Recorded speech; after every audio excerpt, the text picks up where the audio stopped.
Ladies and gentlemen, welcome to the Rogers Kakasungura YouTube channel.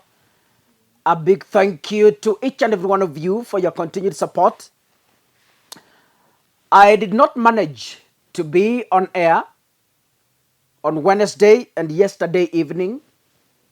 I was tightly held up somewhere and I couldn't really manage. So I'm back. I'm healthy, sound and kicking. Back to politics. Ladies and gentlemen, Kenya as a country, where we are headed to, the destination Kenya is heading to is suicidal and deadly. What am I saying? I have been speaking these things before and I want to repeat them today. And I want to authoritatively speak.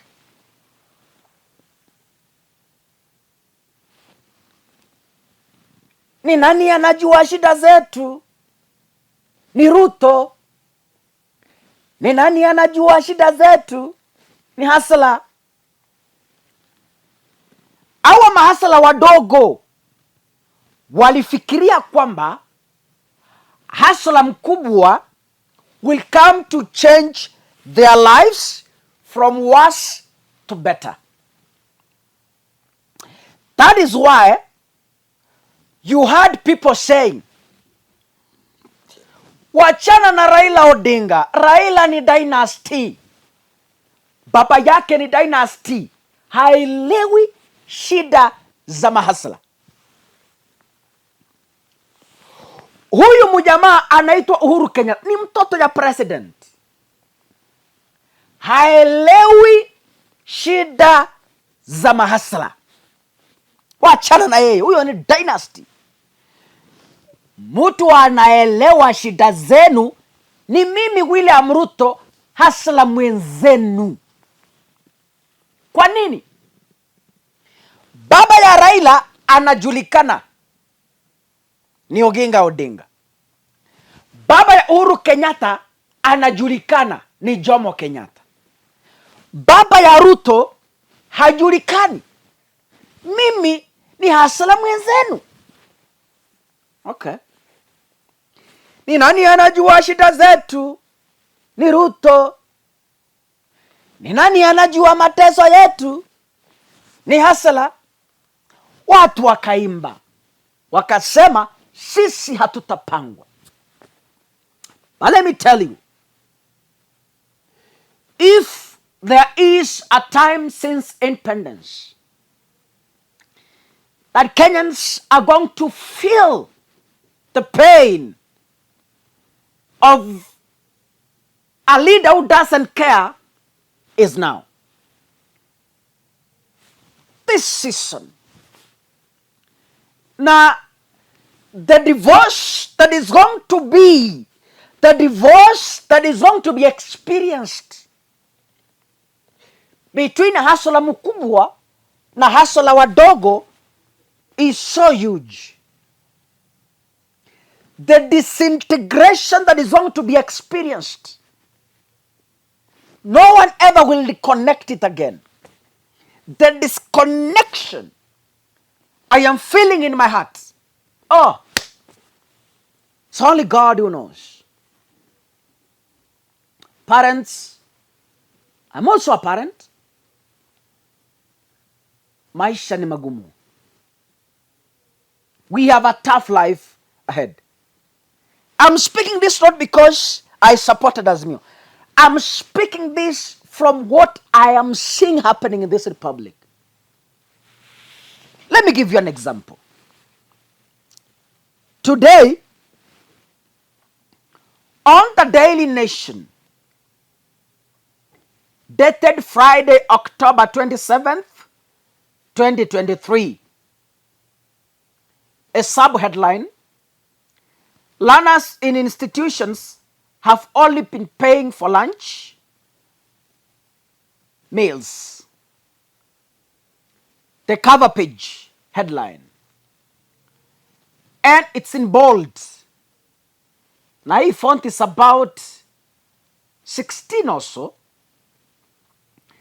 End of free secondary education, question mark.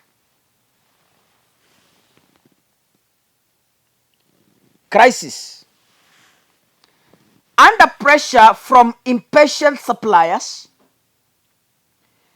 the government's failure to release free learning cash, and the high cost of living, principals are now seeking a fee increase across all categories of secondary schools in a move that will see parents of students in free day schools deep into their pockets for the first time in 15 years. Now, ladies and gentlemen, with this headline, I have been telling you this, but allow me to remind you today that, by the way, let me take you back to what Ezekiel said, Pastor Ezekiel. Pastor Ezekiel alisema akiwa kanisani, akasema, wacha nikuambie rais wangu Ruto, hawa watu wanafikiria umeelewa kile wanataka, na wewe unafikiria umeelewa kile wanataka, lakini ukweli wa mchana peupe, nyote hamuelewani. Hasala mkubwa anafikiria kwa akili yake ameelewa kile hasala mdogo anahitaji, na hasala mdogo kwa akili yake anafikiria ameelewa kile hasala mkubwa anataka kuwafanyia, lakini ukweli ni kwamba hawaelewani. Now, ladies and gentlemen, that prophecy is coming to pass, and my prediction of a hustler chewing a small hustler is coming to pass. Education, I repeat it, I said it before, is going to remain only for the rich. If you are from a poor background, it doesn't matter how many marks you are going to score. Ladies and gentlemen, there is no school ahead. It is a reality. It is evident. It's something you can see with your naked eyes. People from a poor family start to forget education. Like the previous years, 20 years ago, 30 years ago, education is going to be very expensive for the poor families. Toto anasoma, anapita mtihani, si hata kusoma, aendi hata kusoma, kwa sababu now you will be paying fees in secondary schools. Kazi yako ni kumaliza class 8, story inaishia hapo. Unaanza kutafutiwa mambo ingine ya kufanya. It doesn't matter how many marks you're going to score. That is how education is looking like in Kenya today and the days to come.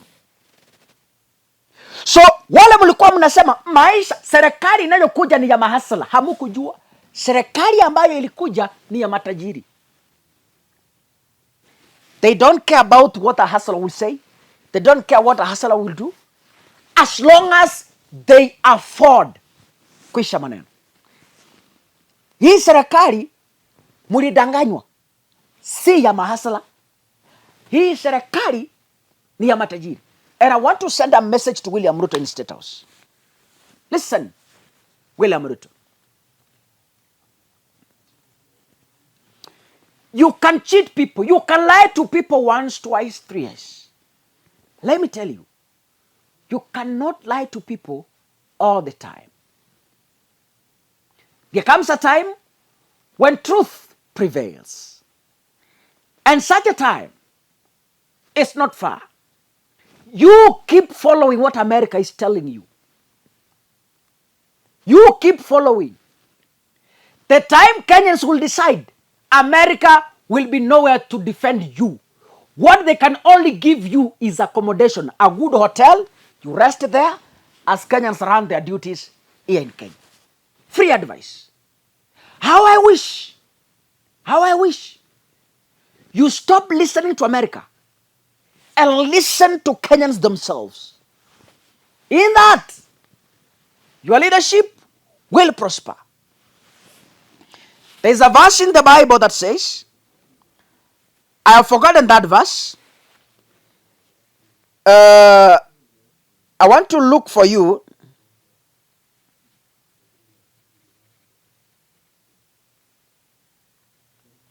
Nataka nikutafutia hiyo verse. Atafuta hapa sioni, but let me tell you. Kuna hiyo verse inasema, wameanza kulalamika from the leader walijichagulia. Mahasala, wachana na hao wengine. Wale mahasala, kuna mahasala walipiga kura. Wameanza kulia from their own leader they chose for themselves. Na bado hamjalia bado. Mutafinywa na mutafinyika. God bless you, ladies and gentlemen. See you in the next video.